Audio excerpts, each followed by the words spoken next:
Sa Bacolod, Aksyon Radio. Aksyon Radio. Aksyon Radio Philippines, Standard Time, alas 6:04.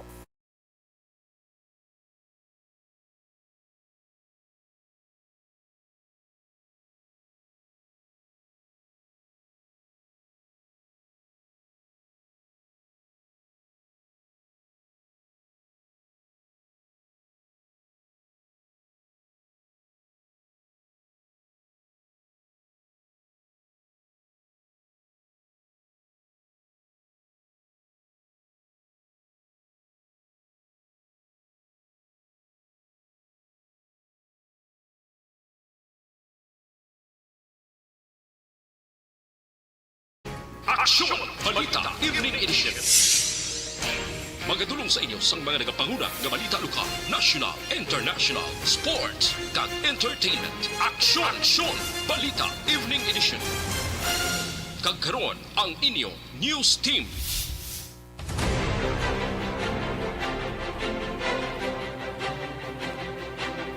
Mayang gabi Bacolod, mayang gabi bugas nga bahin sa Western Visayas. Welcome na sa Aksyon Balita Evening Edition, karong adlaw Lunes, Hulyo 12, 2021. Sa ngalan sa mga regular nga anchorman, ini naman si Aksyon, Eden Aboso. Para sa mga pangulong dinalaan, una kita sa mga balita lokal. QR ID para sa vaccination cards, una iga-issue kay Gov. Lacson kag provincial board members. 5 ka empleyado sa Negros Occidental Comprehensive Health Program nagpositibo sa COVID-19 o opisina gin-lockdown. Sa mga balita national, kasos ng COVID-19 sa mga nag-edad 2 katuig panubo mas nagadamo. Mga doktor nga nagahatag sang booster shots mahimo mga tubang sang penalidad. Detalye sa mga balita lokal pagkatapos kid lamang sini.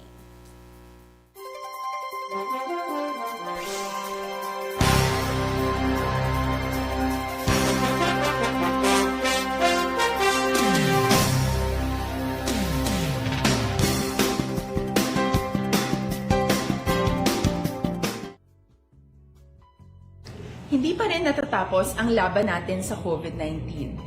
At sa labang ito, isa sa pinakamahalagang armas natin ang tamang impormasyon. Importanteng maalam tayo kung paano ba natin mababawasan ang tsansang mahawaan tayo ng COVID-19. Pero, ano nga ba ang alam natin ngayon tungkol sa pagkalat ng COVID-19? Base sa kasalukuyang pag-aaral, ang COVID-19 ay sumasama sa droplets sa tuwing may umuubo, bumabahing, kumakain, nagsasalita, o kahit sa paghinga. Kadalasan, hindi natin namamalayan ang pagtalsik ng mga droplets na ito dahil hindi sila nakikita. Ano naman ang magagawa natin para maibaba ang exposure natin o tsansang magka-COVID? Kailangan nating maibaba ang exposure mula sa virus tuwing nakikipagsalamuha tayo sa iba. Isa sa pinakamainam na tool, ang face mask, upang mabawasan ang ating exposure at ang pagkalat ng COVID-19. Kaya naman, face mask ang bida topic natin for today. Binabawasan ng mask ang tsansang makahawa at makapanghawa tayo sa ibang tao. Ayon sa current studies, kaya nitong bawasan ang ating risk of infection ng 67%. Ngayon, napakadami ng face mask na available para sa atin. Ika nga options, options, options. So, how do you get to decide which one to use? I-ready ang inyong mga phone at i-screenshot ang mga comparison na ito ng iba't ibang mask.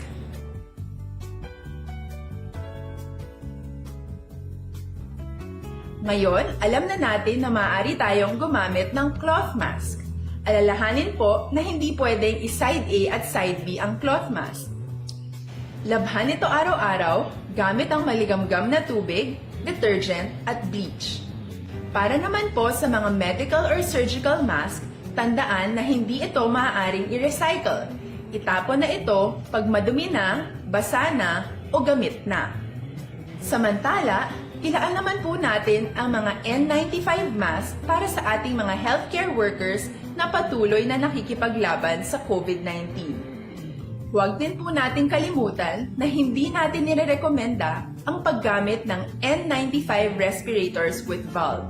Habang kaya nitong protektahan ka sa virus, hindi naman ito mapoprotektahan ang mga tao sa paligid mo, lalo na kung may sakit ka. Of course, face masks are not enough to protect us. It should still be coupled with other preventive measures. According to studies, kung magsuot ka lang ng mask at didistansya ng at least 1 metrong layo sa iba, mababawasan na agad ang tsansa mong makahawa at mahawaan, kaya ituloy lang natin ang pagprotekta sa ating mga frontliners at komunidad sa pamamagitan ng pagiging bida. B. Bawal walang mask. I. Isanitize ang mga kamay at iwas hawak sa mga bagay. D. Dumistansya ng hindi bababa sa 1 metro. At A. Alamin ang tamang impormasyon. Lahat tayo ay may responsibilidad sa isa't isa na bawasan ang risk nating makuha ang virus. Ang pagsunod sa ating minimum health standard ay isa ring paraan para sabihing nirerespeto kita at gusto ko pareho tayong ligtas. Ang mas agarang pagsasabuhay ng BIDA ay makakatulong sa mas mabilis nating pagbalik sa malusog na bayan. Muli, ako po si Dr. Beverly Ho. Lagi po nating tandaan, sa panahon ng pandemya, bida ang may alam.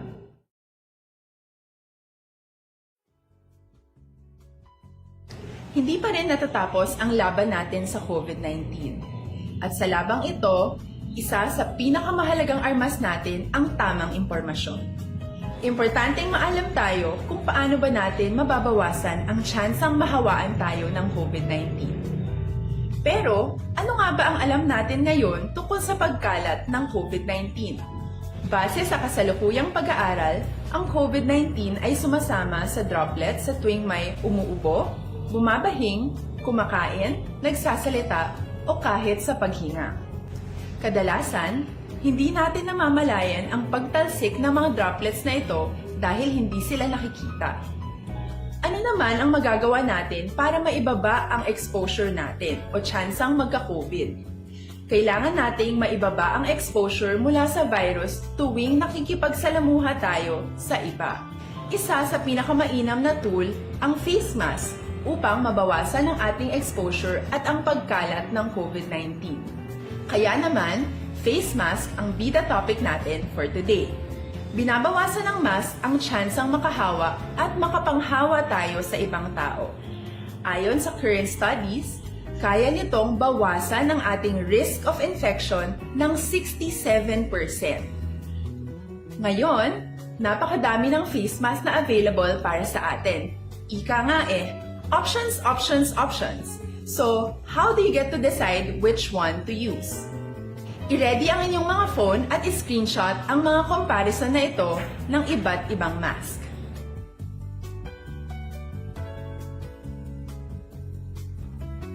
Ngayon, alam na natin na maaari tayong gumamit ng cloth mask. Alalahanin po na hindi pwedeng i-side A at side B ang cloth mask. Labhan ito araw-araw gamit ang maligamgam na tubig, detergent at bleach. Para naman po sa mga medical or surgical mask, tandaan na hindi ito maaaring i-recycle. Itapon na ito pag madumi na, basa na, o gamit na.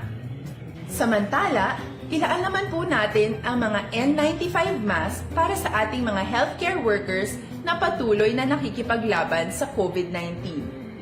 Huwag din po nating kalimutan na hindi natin nirerekomenda ang paggamit ng N95 respirators with valve. Habang kaya nitong protektahan ka sa virus, hindi naman ito mapoprotektahan ang mga tao sa paligid mo, lalo na kung may sakit ka.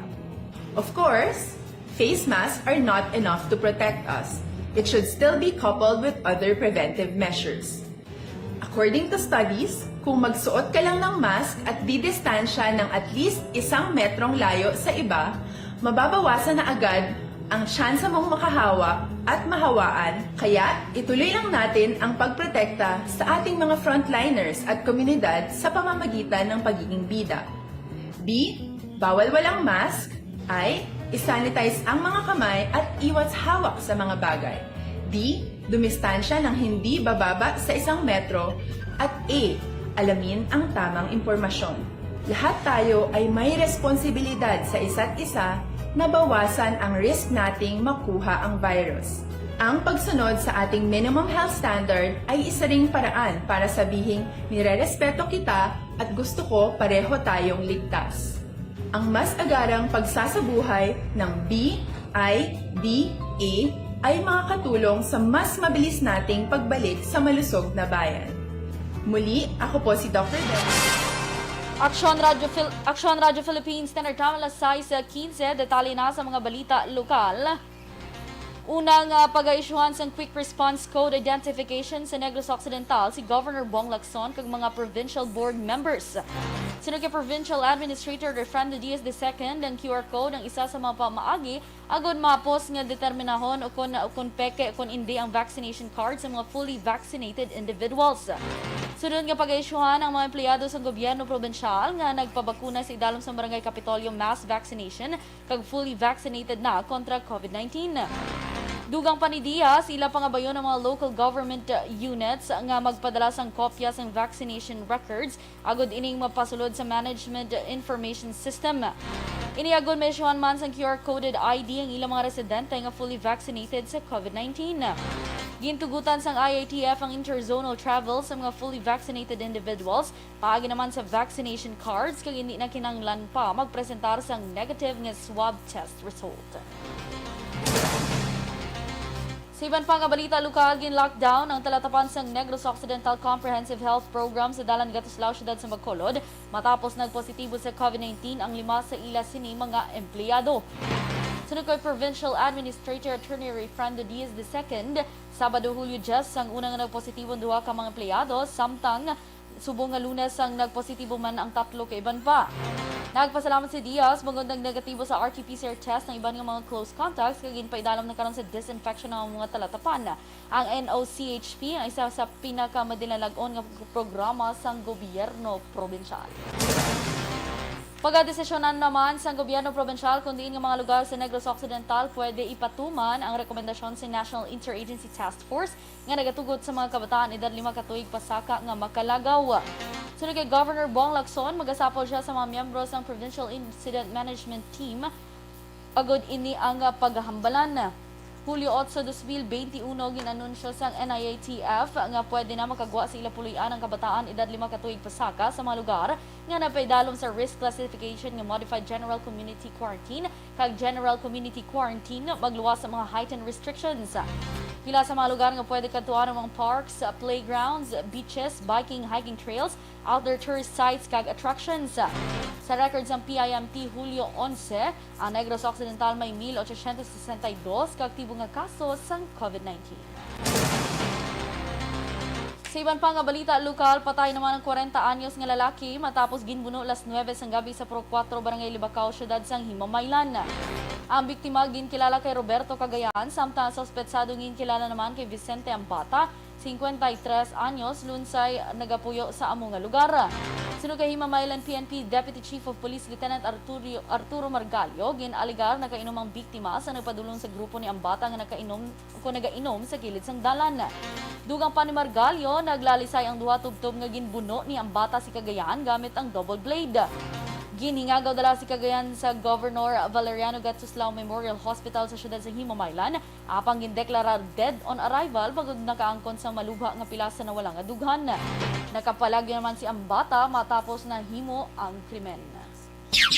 Hindi po ang suspect kagamiya ng mga barkada o mga friends niya nag-inom. So nag-apot man yung biktima na nakainom-inoman. Kag nag-istorya sila katali. Kag during sila nga pag-istoryahan ay may argument nga tabo o lalisay.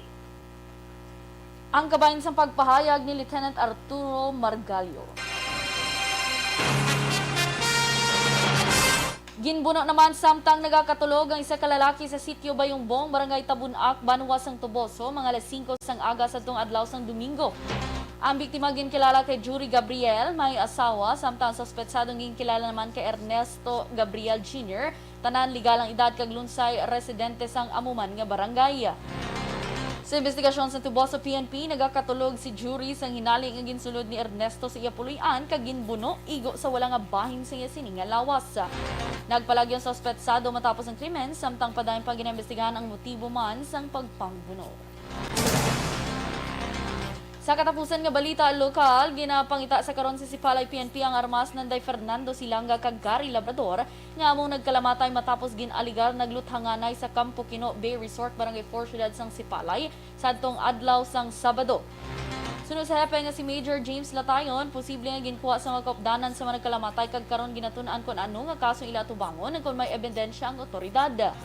Posible man sunod kay Latayon nga may iban nga nagluthang sa mga nagkalamatay bangon nakaangkon sila sang tag napulo kay igo kada isa. Nagapabilin nga ang pagsaway ni Silanga kay Labrador ang motibo sang krimen. Samtang kabayan man sa ginausisa sang otoridad ang posible kaso nga tubangon sang boss sa mga nagkalamatay bangon mga tinaw niya ang mga ini. Aksyon Radio Philippines Standard Time, alas 6:20, detalye sa mga balita nasyonal pagkatapos gid lamang sini.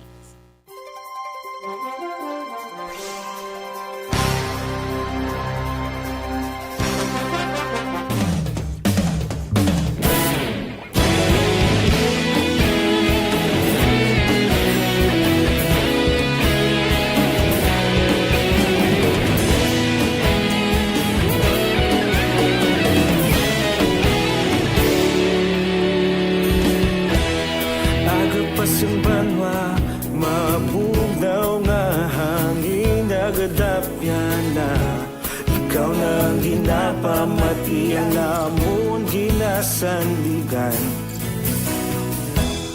Tingog sang probinsya, kamatuuran ginapalap na mensahe nga may dala paglaom kag kasanan. Nagligan, ikaw gihapon ang ako nga estasyon sa pagbudlak sang adlaw sa pagtuhaw sang biton. Mga balita nga dala inspirasyon, Aksyon Radio bakolod man sa gihapon. Padayon Aksyon Radio bakolod saludo sa imo. Padayon Aksyon Radio, salamat sa pagserbisyo. Patas kag balanse, patuod nga mensahe, wala sang ginadampigan. Padayon Aksyon Radio.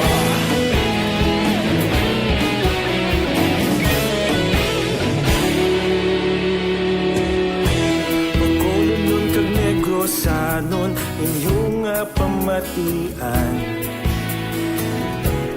Stasyon nga nagapalaplag sang kamatuuran. Mabakod nga prinsipyo, reporter handa sa serbisyo.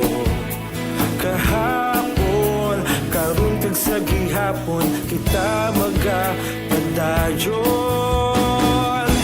Tinuig na nagligan, ikaw gihapon ang ako nga estasyon sa pagbutlak sang adlaw sa pagtuhaw sang biton. Mga balita nga may dala inspirasyon, Aksyon Radio bakolod man sa gihapon. Padayon Aksyon Radio bakolod saludo sa imo. Padayon Aksyon Radio, salamat kit sa pagserbisyo. Patas kag balanse, matuod na mensahe, wala sa ginadampigan. Padayon Aksyon Radio. Una sa balita, una sa aksyon, sa bakolod Aksyon Radio.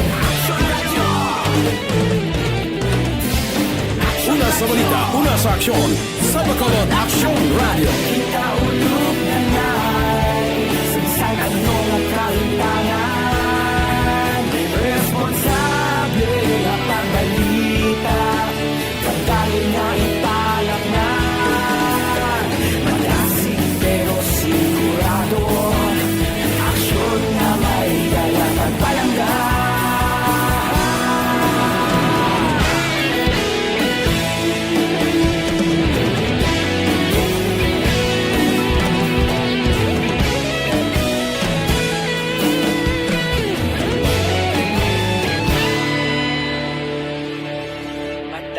Aksyon Radio, bakolod saludo sa imo.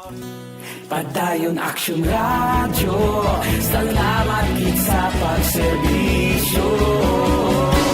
Padayon Aksyon Radyo, bakolod saludo sa imo. Padayon Aksyon Radyo, salamat gid sa pagserbisyo. Patas kag balanse, matuod nga mensahe, wala sang ginadampigan. Padayon Aksyon Radyo.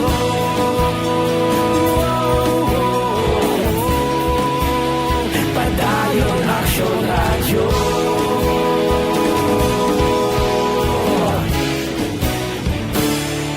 Padayon Aksyon Radyo.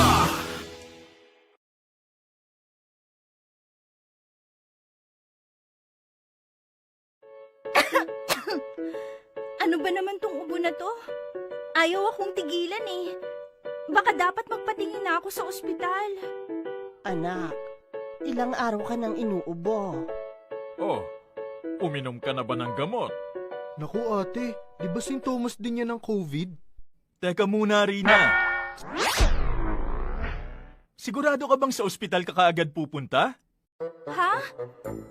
Eh di paano yun? Di ba pwedeng dumiretso na lang ako sa ospital? Rina, dahil nga may pandemic, iniiwasang mapuno ang mga ospital at prioridad ang mga nagpapagamot sa COVID-19. Kung may sintomas ka ng COVID-19 o may ubong walang plema, sipon at lagnat, tawagan muna ang inyong BHERT o Barangay Health Emergency Response Team. Hindi kailangan pumunta agad sa ospital maliban kung emergency. Halimbawa, nahihirapan kang huminga. Doktor ba ang mga yan? Ang bawat barangay ay may BHERT na kinabibilangan ng mga opisyal ng barangay, nurse o midwife, barangay health workers, at mga tanod. Sila ay sinanay para sa contact tracing, pag-monitor sa mga residenteng na expose o may sintomas ng COVID-19. Sinanay rin sila sa pag-refer sa mga quarantine o health facilities, depende sa sitwasyon at pangangailangan. Eh kung sa health center na lang ako pumunta, may doktor at nurse naman doon.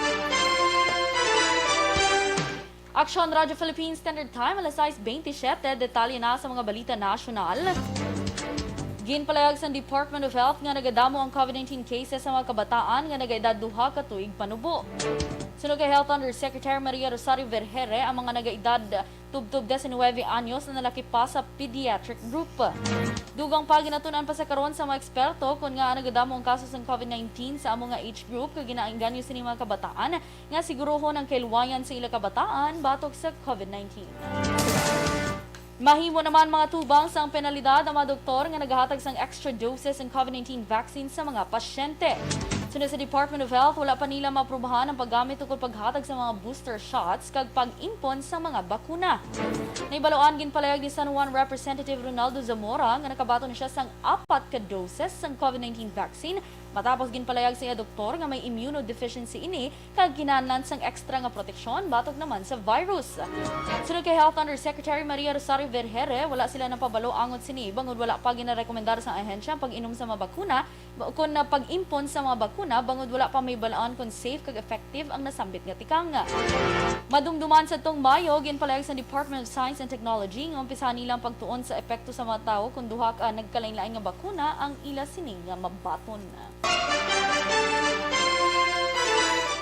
Sa iban pa nga balita nasyonal, ginpasiguro naman sa Department of Health nga epektibong Sinovac vaccine. Sa piyagsang report nga may pila ka mga Thailand workers nga fully vaccinated sa Sinovac vaccine ang nagpositibo sa gyapon sa COVID-19. Sino kay Health Undersecretary Maria Rosario Vergere sa pagtuon sa Chile nga ginalakipan sa 10 milyon katawo, 90% ang kaepektibo sa Sinovac agud mapalikaw ang mga ini sa ICU. 87% ang hindi ma-hospital kag 86% ang hindi mapatay. Sunod sa Thailand Ministry of Health, 618 sa 677,348 ka medical personnel nga fully vaccinated sa Sinovac ang nagpositibo sa virus. Isa ka nurse ang napatay kag may iban nga kritikal ang kondisyon. Sa Pilipinas, ginpalayag sa Food and Drug Administration nga 60 ka mild COVID-19 cases lang ang ilan na record sa piyak nga nasambit nga 60 ka persona ang fully vaccinated sa Sinovac vaccine. Sa katapusan ng balita national, kapin 3.2 milyones ka doses ng Johnson & Johnson vaccine ang natala na ang i-deliver sa Pilipinas sa Hulyo 19. Sunod kay Health Undersecretary Mirna Cabotaje, ang 3.2 milyones ng J&J vaccine doses ang donasyon gikan sa gobyerno sa United States paagi naman sa Global Aid nga COVAX facility kagamiton para sa mga senior citizens nga mga persona nga may comorbidities. Dugang pa ni Cabotaje mismo si Vaccine Czar Secretary Carlito Galvez ang nagsiling nga sa mga senior citizens gamito ng bakuna nga mag-aabot bangod bentaha ilabi na sa mga senior citizens nga nag-i-star sa nabukid nga lugar bangod single dose lang ang kinahanglan sa J&J vaccine. Kung madayon ining pinakauna nga shipment sang Johnson & Johnson.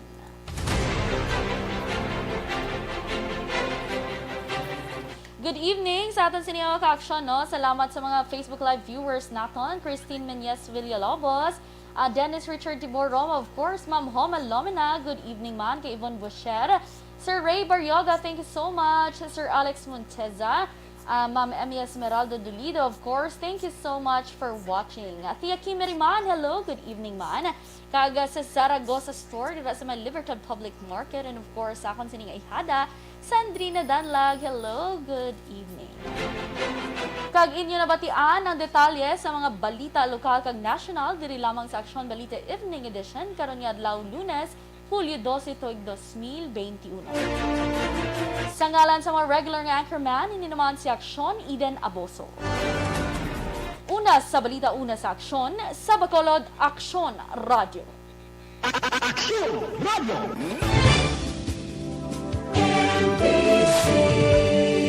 Manila Broadcasting Company.